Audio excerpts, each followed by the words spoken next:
O Club de Ciencias do IES A Cachada iniciou xa en 2018 este proxecto encamiñado a elaborar un mapa sobre a prevalencia do gas radón en Boiro. É un proxecto que, como xa sabedes, leva en marcha dende o 2018 e, esta cesión destes aparellos facilita moitísimo o traballo que están a realizar. Este é o principio dun gran proxecto. Esperemos que sigamos nesta línea, tanto por parte do Concello como a comunidade educativa. A través do convenio asinado esta mañá entre o director do centro e o alcalde de Boiro, o Concello cede estes 2 medidores que se suman aos 3 dos que xa dispón o centro para empregar en actividades escolares, pero tamén para realizar medicións en vivendas e edificios públicos.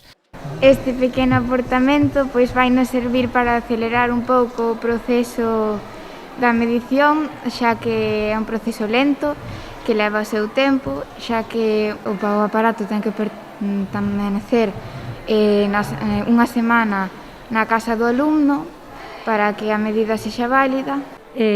O rexistro lévanse aos mapas, o mapa do Concello, en función do nivel de radón que haxa nas vivendas, implica un color, non? E os colores levámolos ao mapa, e iso nos indicará a larga, no traballo de investigación, que tipo de rocha, se é unha rocha nova, unha rocha antigua, se é unha rocha nova terá máis radón.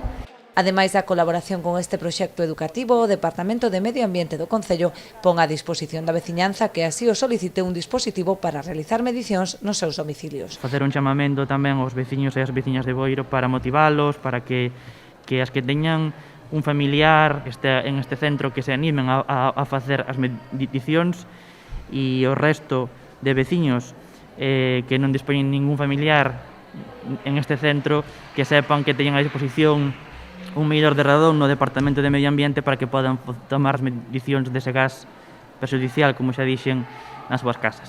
O radón é un gas radiactivo que en grandes concentracións pode ser prexudicial para a saúde.